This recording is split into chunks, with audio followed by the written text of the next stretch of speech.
नमस्कार मित्रांनो. आजचा विषय थोडा वेगळा आहे, थोडा संवेदनशील आहे, पण खूप महत्त्वाचा आहे. तुम्ही कधी विचार केला आहे का, की आपण ज्यांना आपले मानतो, ज्यांच्यावर सर्वात जास्त विश्वास ठेवतो, तेच लोक अचानक परके का वाटू लागतात? जेव्हा आयुष्यात सगळं काही सुरळीत चाललेलं असतं, तेव्हा अनेक लोक आपल्या आजूबाजूला असतात. नातेवाईक, शेजारी, मित्रमंडळी, सगळ्यांचे आपल्याकडे येणं-जाणं असतं, हसणं-बोलणं असतं. पण जेव्हा अचानक वादळ येतं, काहीतरी संकट येतं, तेव्हा जवळचे म्हणवणारे लोक हळूहळू दूर जातात. फोन उचलत नाहीत, भेटायला येत नाहीत आणि तेव्हा आपल्याला एक भयानक सत्य जाणवतं, की आपले म्हणवणारे लोक खऱ्या अर्थाने आपले नसतात. पण असं का होतं? यामागचं खरं कारण काय आहे? आज आपण याच प्रश्नाचं उत्तर शोधणार आहोत ह्यूमन सायकॉलॉजीच्या मदतीने. मी तुम्हाला आज अशी 10 लक्षणं सांगणार आहे, जी तुम्हाला मदत करतील हे ओळखायला, की कोण तुमचं आहे आणि कोण नाही. आणि यासोबतच मी तुम्हाला हे पण सांगणार आहे, की अशा लोकांना धडा कसा शिकवायचा. पण त्याआधी आपण या समस्येमागचं मूळ कारण समजून घेऊया. आपण लहानपणापासून ऐकतो, नातं म्हणजे रक्ताचं असतं, शेजारधर्म पाळला पाहिजे. पण हे सर्व बोलण्यापुरतंच मर्यादित राहतं का? एका गोष्टीचा विचार करा. प्रत्येक माणूस स्वतःच्या फायद्याचा, स्वतःच्या सोयीचा विचार करतो. यालाच मानसशास्त्रात सेल्फ इंटरेस्ट बायस म्हणतात. म्हणजे जोपर्यंत लोकांना तुमच्यासोबत राहण्यात, तुम्हाला मदत करण्यात त्यांचा स्वतःचा फायदा दिसतो, तोपर्यंत ते तुमच्यासोबत असतात.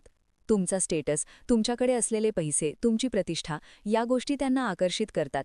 पण जेव्हा तुम्ही अडचणीत येता, तेव्हा त्यांना त्यांच्या सोयीचा विचार करावा लागतो आणि ते तुमच्यापासून दूर जातात. तुम्ही कधी पाहिलं आहे का? तुमच्या आयुष्यात काहीतरी मोठं घडलं असेल, तेव्हा तुमचे नातेवाईक किंवा शेजारी फक्त फोन करून "कसे आहे?" असे विचारतात. पण जेव्हा तुम्ही खऱ्या मदतीची अपेक्षा करता, तेव्हा त्यांना अचानक खूप काम असतं, त्यांच्याकडे वेळ नसतो. हे असं का होतं? कारण तुमच्या मदतीमुळे त्यांना कोणताही फायदा दिसत नाही. ही गोष्ट ऐकायला खूप कठोर वाटते, पण हेच सत्य आहे. यामागे आणखी एक कारण आहे, ते म्हणजे सोशल कंपॅरिझन बायस. म्हणजे आपण नेहमी दुसऱ्यांच्या समस्यांची आपल्या समस्यांची तुलना करतो. आपल्याला वाटतं की आपल्या अडचणी सर्वात मोठ्या आहेत आणि दुसऱ्यांनी आपल्याला मदत केलीच पाहिजे. पण सत्य हे आहे की प्रत्येकजण स्वतःच्या आयुष्यातील समस्यांमध्ये इतका गुंतलेला असतो की त्यांना तुमच्या अडचणी दुय्यम वाटतात. तुमच्या दुःखांपेक्षा त्यांना स्वतःचं सुख जास्त महत्त्वाचं वाटतं. या गोष्टीचा अनुभव माझ्या एका मित्राने घेतला. त्याला अचानक मोठी आर्थिक अडचण आली. त्याने सुरुवातीला आपल्या जवळच्या नातेवाईकांकडून मदतीची अपेक्षा केली, पण त्याला मदत मिळाली नाही. सगळे फक्त सहानुभूती दाखवत होते, पण मदतीसाठी कोणीच पुढे आलं नाही. पण याच वेळी त्याचे काही दूरचे मित्र, ज्यांना तो कधीकधीच भेटायचा, त्यांनी त्याला मदतीचा हात दिला. त्यांनी त्याला फक्त आर्थिक मदत केली नाही, तर त्याला मानसिक आधारही दिला.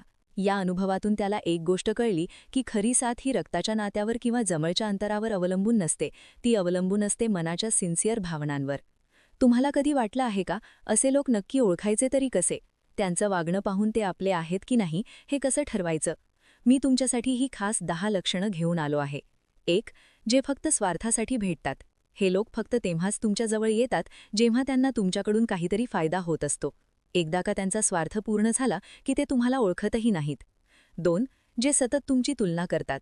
असे लोक तुम्हाला कधीच तुमच्या यशामुळे आनंदी पाहू शकत नाहीत. ते नेहमीच तुमच्या यशाची इतरांशी किंवा स्वतःशी तुलना करतात. 3. जे तुमच्याबद्दल गॉसिप करतात. हे लोक तुमच्यासमोर गोड बोलतील, पण पाठीमागे तुमच्याबद्दल चुकीचं बोलतात. 4. जे तुमच्या मेहनतीची कधीच प्रशंसा करत नाहीत. तुम्ही कितीही कष्ट घेतले, तरी ते तुमचं कौतुक करत नाहीत. 5. जे मदत मागितल्यावर त्वरित उत्तर देत नाहीत. जेव्हा तुम्हाला खऱ्या मदतीची गरज असते, तेव्हा ते तुमचा फोन उचलत नाहीत. 6. जे महत्त्वाच्या क्षणी तटस्थ भूमिका घेतात. तुम्हाला स्पष्ट पाठिंबा न देता स्वतःला दूर ठेवतात. 7. जे तुमच्यावर मत्सर दाखवतात. तुमच्या यशाने त्यांना आनंद होत नाही. 8. जे तुमच्या यशाचं महत्त्व कमी करतात. नशीब चांगलं होतं, हे तर कोणीही करू शकतं, अशा गोष्टी बोलतात. 9. जे फक्त सामाजिक देखाव्याची चिंता करतात. त्यांना तुमच्या भावनांची नाही, लोक काय म्हणतील याची जास्त चिंता असते. 10. जे तुमची मानसिक ऊर्जा शोषून घेतात. हे लोक सतत तुमच्याकडून भावनिक आधार घेतात, पण तुम्हाला कधीच काही परत देत नाहीत. आता सर्वात महत्त्वाचा भाग, अशा लोकांना धडा कसा शिकवायचा. यासाठी तुम्हाला भांडण करण्याची गरज नाही. उलट तुमचं शांत राहणं आणि तुमचा प्रतिसाद बदलणं हाच सर्वात मोठा धडा आहे. 1. अपेक्षा कमी करा. लोकांकडून जितक्या कमी अपेक्षा ठेवाल, तितकंच दुःख कमी होईल. 2. स्वतःवर विश्वास ठेवा. तुमच्याकडे तुमच्या समस्यांवर तोडगा काढण्याची क्षमता आहे. 3. मानसिक सीमा ठरवा. प्रत्येक गोष्ट सर्वांना सांगू नका. 4. खऱ्या लोकांची ओळख करा. जे कठीण काळात तुमच्या सोबत उभे राहतात, फक्त त्यांनाच महत्त्व द्या. 5. स्वतःच्या प्रगतीवर लक्ष द्या. लोकांच्या जेलसीला महत्त्व देऊ नका. तुमचं यशच त्यांना सर्वात मोठं उत्तर आहे. मित्रांनो, आज आपण जे बोललो ते ऐकायला आणि स्वीकारायला कठीण असेल, पण हे कटू सत्य स्वीकारल्यानेच तुम्ही आयुष्यात पुढे जाऊ शकता. ज्या लोकांनी तुमचं मन दुखावलं त्यांना माफ करा, पण त्यांना पुन्हा आयुष्यात स्थान देऊ नका. तुमचा वेळ, तुमची ऊर्जा आणि तुमच्या भावना योग्य लोकांसाठी राखून ठेवा, कारण खरी नाती रक्ताने नाही तर विश्वासाने आणि निष्ठेने जोडली जातात. तुमच्या आयुष्याचा रिमोट कंट्रोल दुसऱ्यांच्या हातात देऊ नका, कारण तुम्हीच तुमच्या आयुष्याचे खरे नायक आहात.